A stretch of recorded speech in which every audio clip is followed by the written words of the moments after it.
Hey everybody, welcome back. What you see in front of you is a bunch of stuff that I'm going to put together today to make some really effective fire starters out of some very basic matches.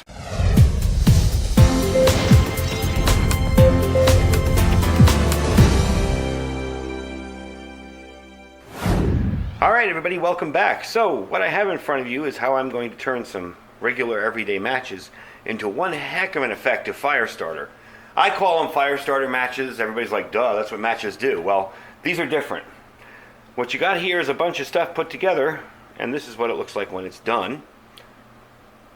And basically what you're going to do is you're going to take 4 matches. Now you'll notice here I'm using strike anywhere matches. You can use the regular matches. I prefer to use the wood stick matches. You don't need strike anywhere. I will show you. Here's one I made with the regular tipped matches.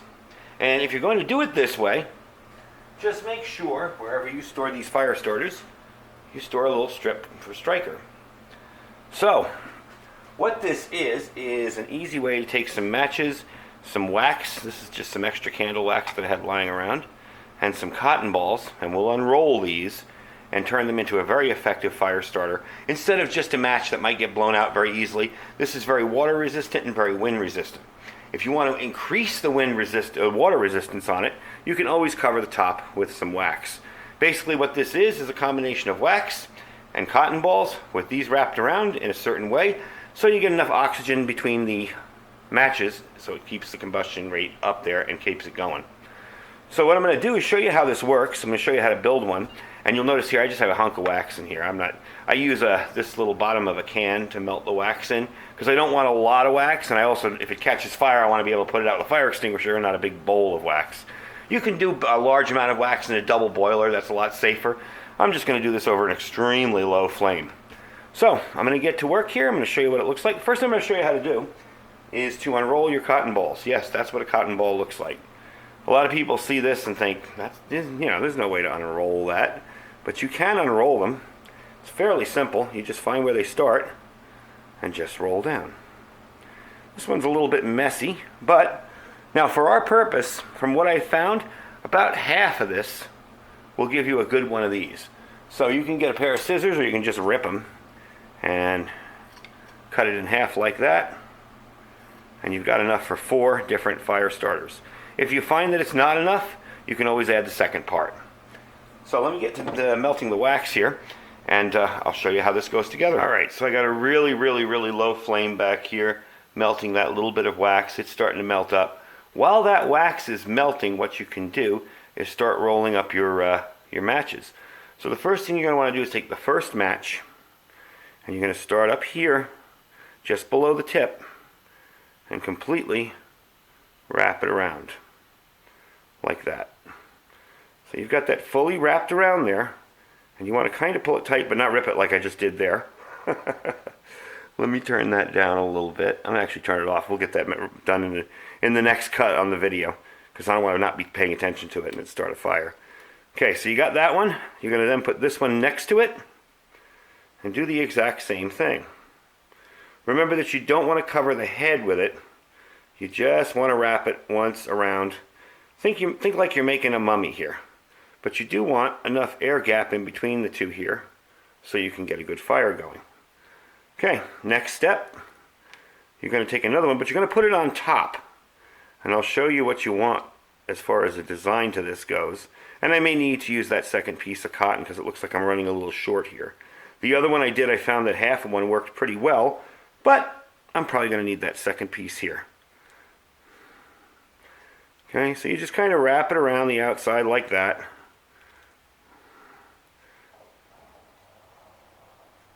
Okay, and then you add the fourth one here.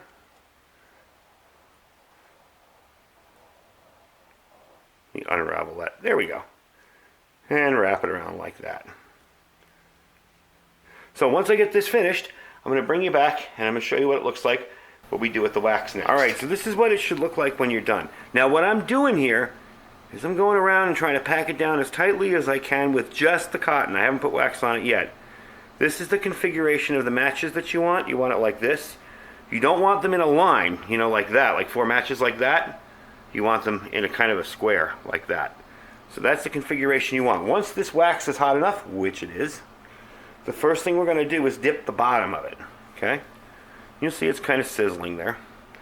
And that will kind of hold it in place and kind of hold everything in its place. Now it's going to be very, very hot, so be careful. I mean, I have a high tolerance for heat on my fingers, so I don't feel it as much. But you want to kind of tamp that down. But what you're going to do is get some tin foil, and I forgot to bring it out, so I'll bring it out next part of the video.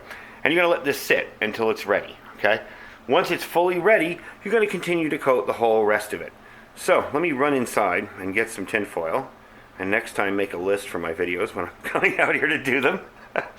And we'll bring you back when it's ready to be dipped again. All right, got the tin foil. So now just as a side note, you can do these one at a time, or you can kind of do these mass production where you can roll them all up in cotton, dip all the ends, let them sit, and then dip the whole thing after. You don't have to do these one at a time. I'm just doing one for the video because I made a bunch of these the other day. I thought they were really cool. And I made a bunch of them the other day and tested them out. And we are going to test it out and see how well it works with starting a fire. I have my little stove over here, so we'll be taking that outside and giving it a test. But I'm going to finish making these. So now that that bottom is dry and hard, sort of, we're going to dip the rest of this. Now keep on trying to keep this as tight as possible. You want a nice, neat, kind of close thing there. And we're just going to dip the rest of it. Let it roll around. You'll find it will naturally kind of want to wick up, you know. And again, if you don't have a high tolerance for heat in your fingertips, I don't know if it was because I played guitar when I was younger or something, but it just doesn't bother me as much. Maybe I'm just weird. No comments. Anyway, we're going to let that sit. We're going to let that dry out, and well, not dry out, but get hard, and we'll come back and we'll form it a little bit tighter, like I did with this one. What you do with this, once you're like that and it's dried up, you roll it a little bit with a little bit of heat, and you'll make it a little bit smaller. Now, what I'm going to do with these eventually, I have to find an old prescription bottle. Believe it or not, with my wife in and out of the hospital last month, we don't have a single empty prescription bottle. So I'm going to have to find one. And I'm going to stick 4 or 5 of these in there, and that will go in my go kits. I'm going to make it for all my bags because it's a good way to start a fire in a real emergency where you don't have time for a ferro rod, your hands might be shaking, whatever. You can take these strike anywhere matches, just strike them on a rock and you're ready to go. So let's let this harden, and I'll bring you back when it's fully hardened. We'll do a little bit of forming and make it a little bit smaller, and then we'll test out the fire starter. All right, so I put it in the fridge actually to finish it up. And there it is. I mean, it doesn't have to be perfect, doesn't have to be pretty. What you can do now, if you want to make it a little more even, just use the heat of your hands and kind of roll it together. You know, do it for about 2 or 3 minutes. The wax will start to get soft. And without burning your fingers, you can start to mold it. But anyway, we're going to take this outside. Of course, I rubbed the bottom off there, but that's okay. We're going to take this outside, and we are going to test it and see how good of a fire starter it really is. I've tried them before, a couple days ago, and they're pretty darn amazing. So let me get it all set up outside for you, and we will try out our new fire starter. All right, we're outside here, and I have my stove set up. I got a lot of questions on this stove. This is a silverware strainer with just a hole cut out in it and some feet on it. Works very, very well. It is a bit windy right now, so it'll be a good test for the match. What you're going to do with these, because they're strike anywhere matches, you just strike them on the ground or anywhere, and they'll work fairly well. So we're going to light this, and we're going to put it in here and see how it works. But I want to show you how it catches first. So let's try this out. Move that out of the way. There we go.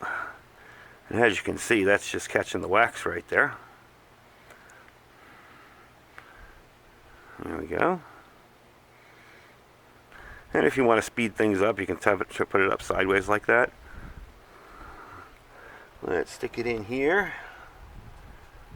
Let's see. Kind of acts like a little candle.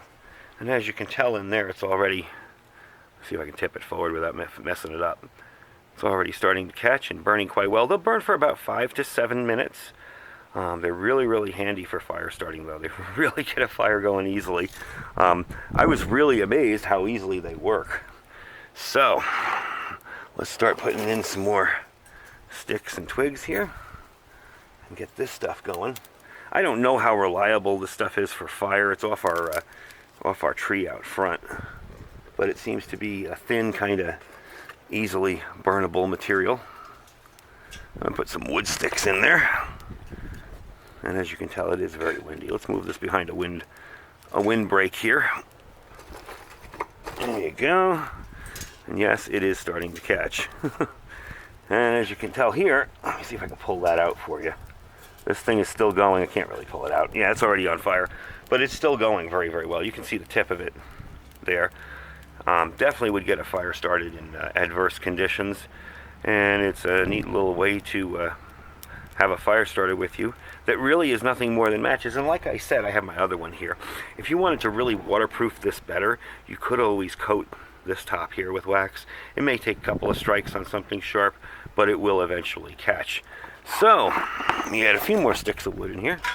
You see how quickly that little fire starter got us a little fire going. And for those wondering, this is what I use for pot stands on this. I just stick 2 tent poles in there across like that and put whatever I'm going to put on top of it, and that sits in there. So there you go. Real simple way to make a fire starter, and it can be done with the stuff you have at home. It's free practically, and it's a whole lot more reliable than just say a match. A match out here in this wind, it's kind of windy. It probably would have blown out fairly quick. So that's my little creativity for the day. I was pretty pleased with how it worked out, and I wanted to share it with you guys. So anyway, that's it for the day. I hope you enjoyed the video. Don't forget to check out our Amazon store down below in the links. If there's nothing in there you like, just shop as you normally would, and it really helps out the channel a whole lot.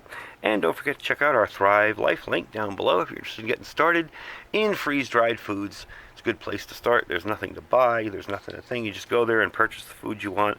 You don't have to join any kind of memberships or anything like that. Anyway, folks, thanks for watching. Stay safe and stay prepared.